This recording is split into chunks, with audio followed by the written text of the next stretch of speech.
Muy buenos días, Panamá. Hoy es lunes 18 de septiembre. Usted nos ve por Next, Canal 21, nos escucha por KW Continente. Un día en el que, bueno, tenemos que empezar porque el panorama político se va definiendo. Se escogió la fórmula presidencial entre esa unión entre el Partido Panameñista y el Partido Cambio Democrático. Ayer fue develado el vicepresidente de Gabriel Carrizo, que será el doctor Camilo Alén, en una alianza que iría con el Molirena. Un día en el que, bueno, sigue la violencia en Colón, otro asesinado, y pues en el mundo esta reunión del G77 en La Habana.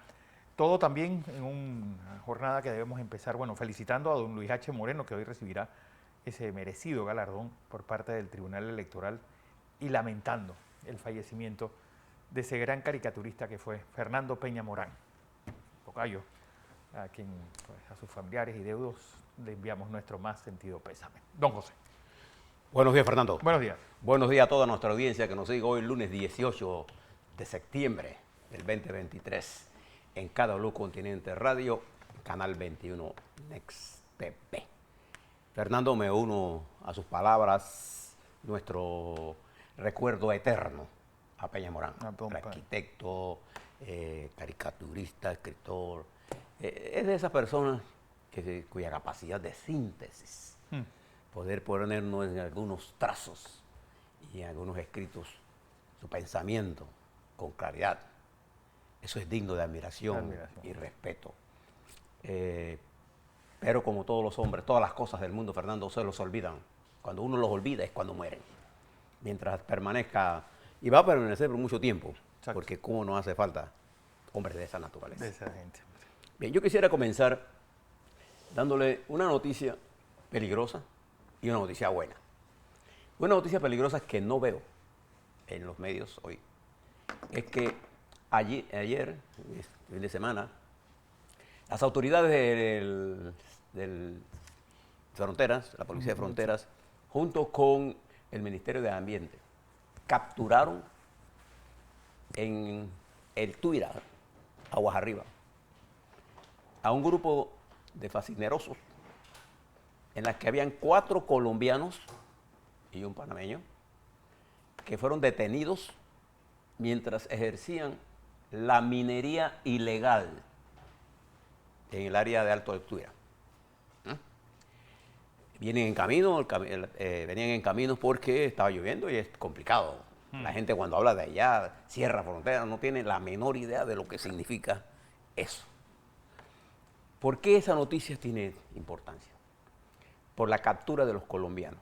Recuerde que el que controla la extracción ilegal de metales preciosos, uno de las fuerzas principales es el Cartel del Golfo, que a su vez es el que controla la mayoría de las comunidades y gobiernos locales de la parte colombiana del llamado Selva de Darién, de la llamada selva, porque eso no es un paso. ¿Cuál es el peligro de esto? A lo largo de todos estos días, semanas y meses, Fernando y yo le hemos estado llevando a ustedes las noticias de cómo el ELN y los disidentes de la FARC lograron establecerse en la frontera con Ecuador y después penetrar la frontera con Ecuador.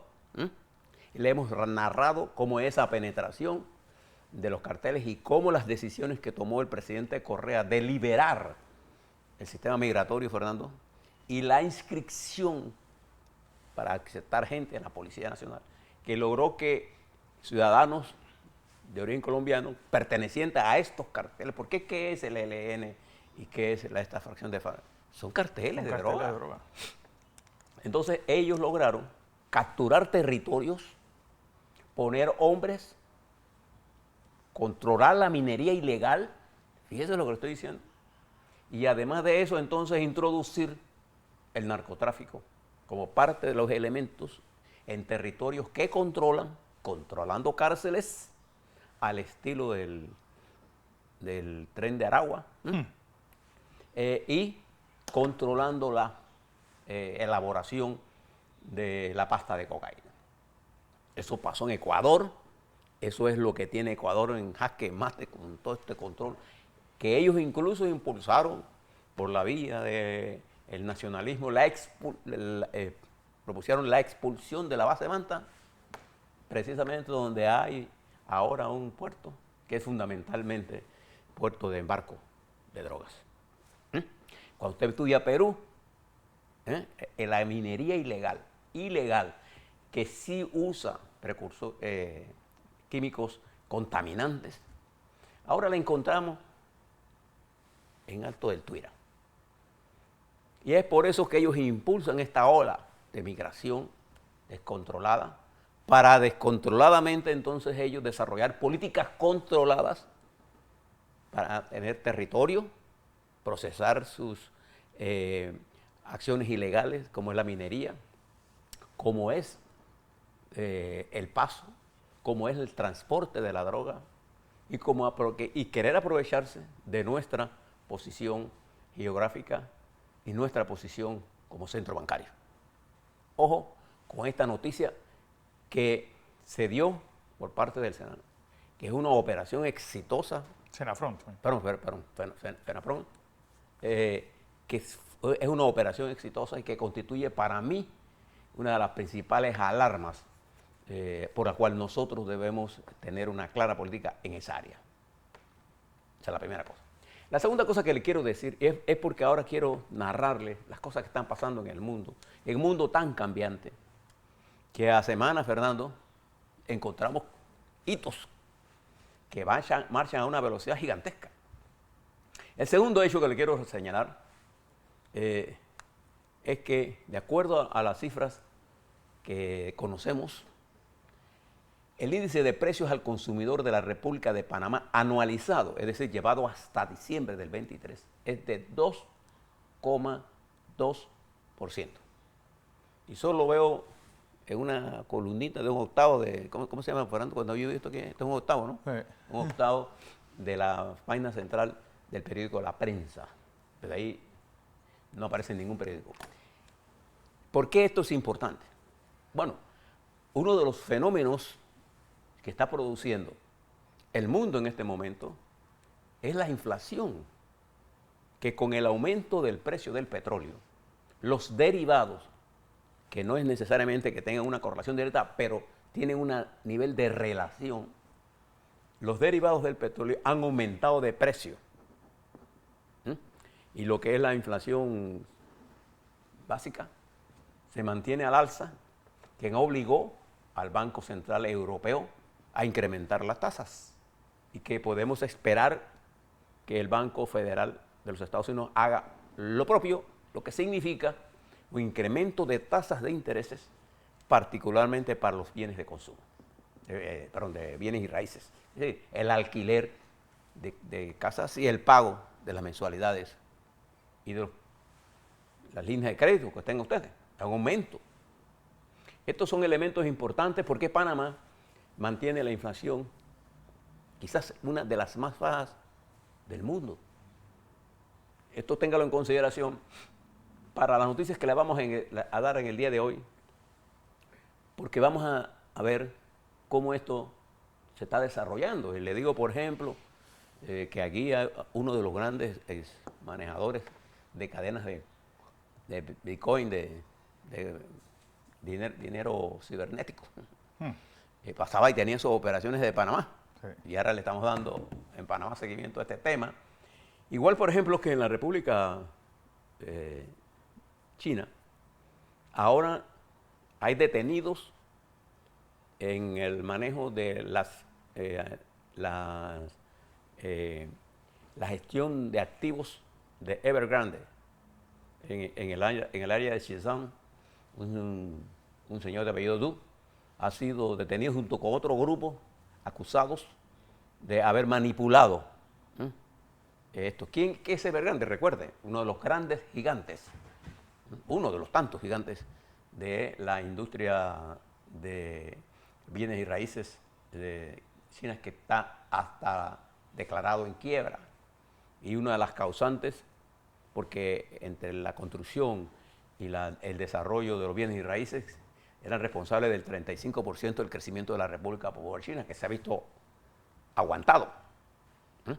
Téngalo en consideración esto, porque además de esto, Fernando, la migración se constituye uno de los puntos en la que el mundo se encuentra acosado y que, como problema complejo que es, no se puede resolver de una forma sencilla. Sí.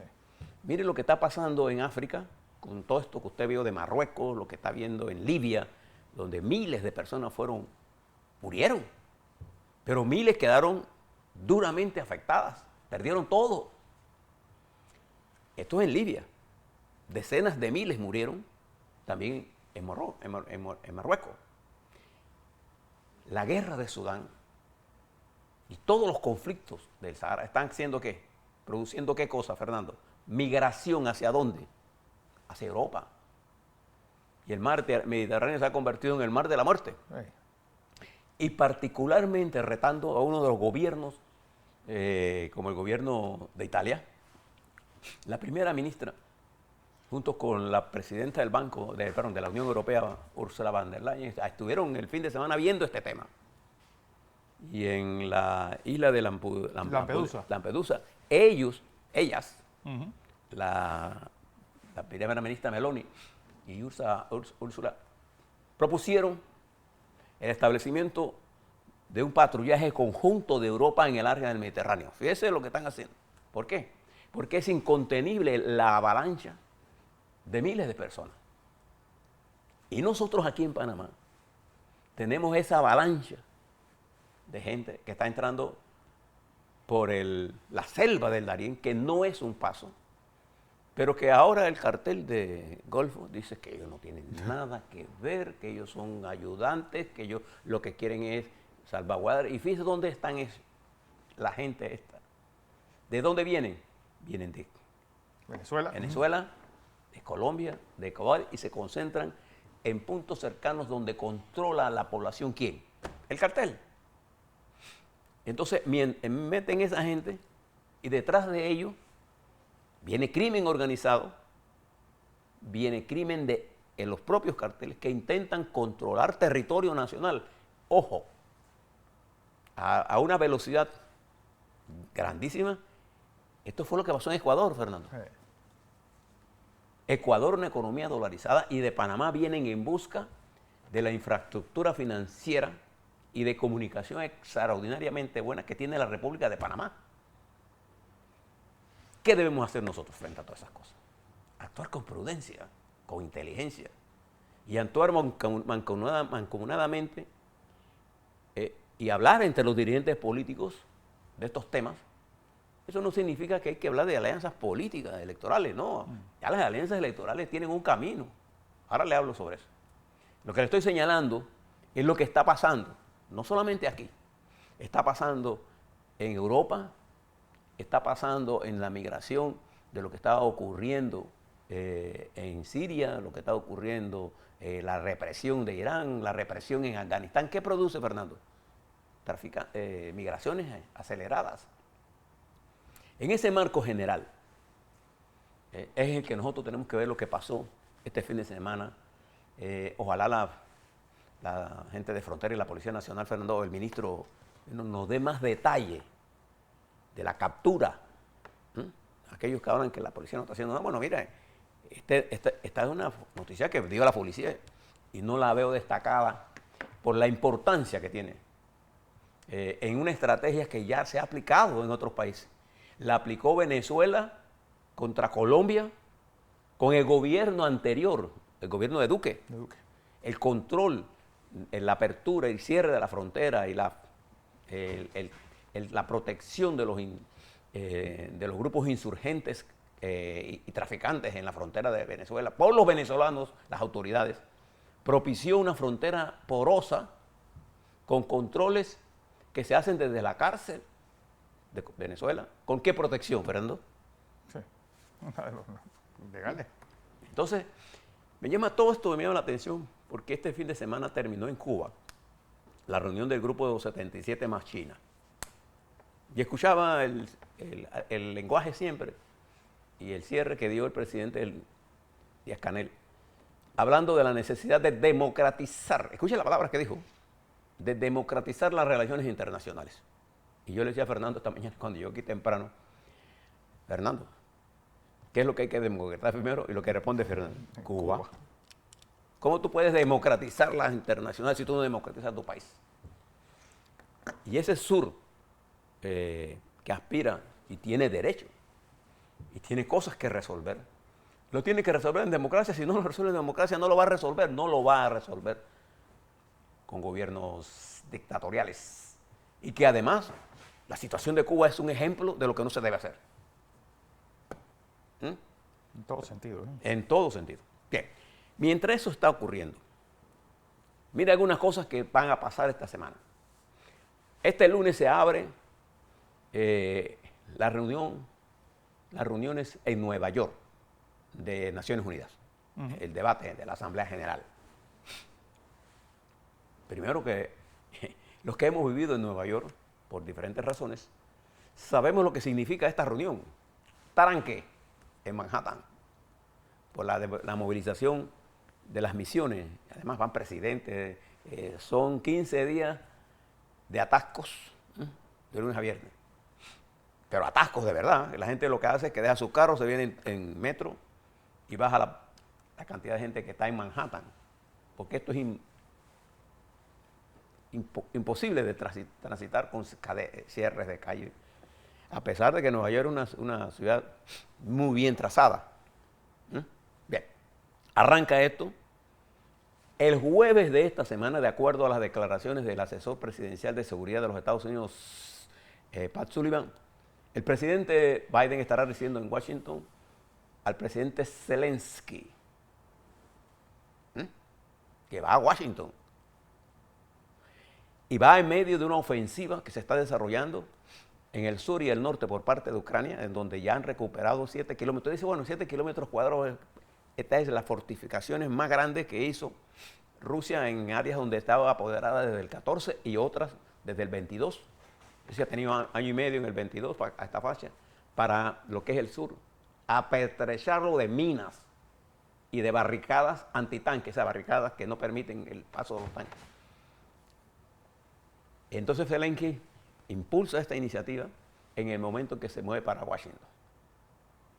Pero simultáneo a esto, el presidente de los Estados Unidos, Biden, se mueve a Nueva York hoy a pronunciar un discurso que les pido que le presten atención a ver por dónde van los tiros de esta guerra según la visión del presidente, igual que les pido que vean lo que diga China y lo que diga Putin y lo que diga Europa. Porque lo que dice América Latina es una mezcla de verdades que dan una sensación de que no se quieren comprometer. Cuando hay genocidio, no hay derecho a ser pasivo. El presidente de los Estados Unidos también se va a reunir, fíjese con qué es lo que va a hacer.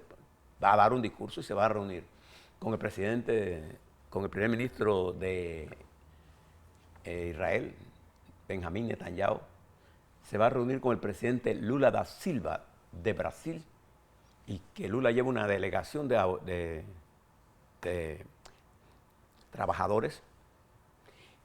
Presidente Biden también, va a haber una reunión Biden-Lula con trabajadores norteamericanos, precisamente en medio de una de las grandes huelgas de trabajadores de la industria automotriz norteamericana. Y en el momento de uno de los ataques más grandes a la clase trabajadora norteamericana por parte de un sector, esa es la palabra que usa, de la derecha, mientras otro sector de la izquierda intenta impulsar reformas más allá de lo que resiste el sistema. Además de eso, el presidente Biden va a tener una reunión de los 5+1. La respuesta del 77 más China, esta respuesta del presidente de los Estados Unidos, que es 5+1. ¿A qué se refiere esto? Se refiere a la reunión de los presidentes de los países del área de Asia, de lejano Asia. Me refiero a Tayikistán, Turquestán, Uzbekistán y Kazajistán, que son los países que tienen un alto nivel de influencia de Rusia y de China. Y una parte de Turquía, pero más de China y de Rusia. se va a reunir con ellos para hablar de seguridad y de comercio. Estos son países que eran ex miembros de la Federación Rusa, pertenecían a la Unión Soviética, pero que están cerca de la frontera con China y que Xi Jinping ha venido cultivando, pero que también tienen comercio con los Estados Unidos, y se va a reunir el presidente de los Estados Unidos allá. El presidente de la República de Panamá tiene otras reuniones programadas, entre ellas las más destacadas, la que más importancia tiene para nosotros, es la reunión que va a realizar con el presidente Petro de Colombia, precisamente para actuar de estos temas migratorios y de cooperación. Porque a nosotros con Colombia no nos une nada más que el problema migratorio ilegal, no. Nosotros tenemos, Fernando, una estrecha colaboración con el gobierno, con el sector privado, que tiene fuertes inversiones. Más, el país que más inversiones privadas tiene Colombia. Es Colombia. Los inversores colombianos confían mucho en Panamá. Y nosotros también. Entonces, creo que es importante, es fundamental esta reunión del presidente. Porque la política siempre es local. Y nuestras amenazas nacen de allí. Por eso es que nosotros hemos logrado una alianza estratégica con Costa Rica, que también se ve amenazada por esta ola, no solo por lo que viene del sur, sino lo que baja del norte. Me refiero a Nicaragua, que inunda las fronteras con Costa Rica en su parte sur. Entonces nosotros tenemos que mirar lo que está ocurriendo, porque fíjense de las cifras que se están dando en Italia. 125.000 es lo que cede la migración en este año. Observen nosotros vamos por 340.000, llevamos más de 100.000 de más que el año pasado. Y probablemente lleguemos a 500.000 hasta 600.000 migrantes que pasan por este país, superando con creces nuestra capacidad. Por eso es importante esta reunión y esta serie de reuniones que Panamá ha tenido. Porque el problema migratorio, tanto en África como en Asia, como aquí en América, es un arma que utilizan los gobiernos dictatoriales en particularmente para presionar a los gobiernos del área. Y dos, que utiliza el crimen organizado, que sí se organiza, para a través de ello ampliar su nivel de influencia, amparados en el manto que le dan organizaciones internacionales. Entonces uno tiene que jugar con esto, bregar con esto, con mucha cautela y sentido de la responsabilidad nacional. Pero algunas cosas más. Después de todo un análisis de lo que está ocurriendo y con la intención de bajar el tema a un nivel en la que pueda garantizarle el éxito, estaba observando la variación de Javier Milei en su propuesta. ¿Recuerda la radical propuesta que hizo? Bueno, su grupo técnico la ha depurado para reducirla a 3 áreas. A, una reducción de los gastos del Estado. Ya no habla de esa reducción drástica, no, una reducción de los gastos del Estado. 2, una reforma al marco regulatorio del trabajo, que es bien complicada en un país en donde los grandes sindicatos no están con él. Y tercero, la eliminación del Banco Mundial del Banco Central para sustituirlo por un sistema multidivisas, es decir, no solamente el dólar, que al final, si este sistema se implementa, será la dominante, porque es la dominante en Argentina en este momento. Pero el discurso ese de ataque violento lo han reducido para tratar de, primero, ganar en la primera vuelta o ir a la segunda vuelta con el peronismo. Porque la segunda vuelta con la señora de la centro derecha le sería más difícil a él. Pero si él va solo contra el peronismo, la derrota del peronismo está asegurada. Sí. Bien. Esto está ocurriendo mientras en Rusia, el prestigioso, le recomiendo que se lea un artículo, una entrevista que la DW le hizo al periodista Roman Arin, ruso, que denunció toda la corrupción. Él es ruso, estuvo en Rusia hasta el 2002 cuando lo expulsaron por las denuncias que hizo de los niveles de corrupción en que había llegado el gobierno de Putin y el propio Putin. Y tiene un canal de YouTube de alto nivel de escucha en Rusia. Dice que uno de los grandes problemas de la Rusia de hoy es la apatía de su población. No saben para dónde ir, y gran parte del talento ruso ya ha salido de Rusia. Les recomiendo esta lectura mientras siga de cerca la terrible situación que se está dando en Libia y se está dando en Marruecos, donde precisamente Derna, Fernando, la población más afectada, es la población que más luchó contra Gaddafi y fue la que más duramente quedó golpeada en esta ataque del huracán Daniel, que se llevó presas y provocó miles de muertos que hoy el mar trae de vuelta. Hay un anuncio de posibles epidemias en ese país. Preste la atención a todo eso a la vuelta. Vamos a hablar de lo que pasó en Panamá. ¿Se acabó ya el proceso electoral en Panamá? Ya están, no. Le vamos a hacer un análisis de todo lo que ha pasado y qué es lo que viene, porque estamos lejos todavía del perfeccionamiento de las propuestas electorales. ¿Qué sabremos allá por el 10 de mayo? Perdón, el 10 de octubre. Porque faltan toda una serie de propuestas internas y todavía hay negociaciones de toda clase, lo que es normal en los procesos políticos. Ahora le hablo sobre lo que pasó el fin de semana.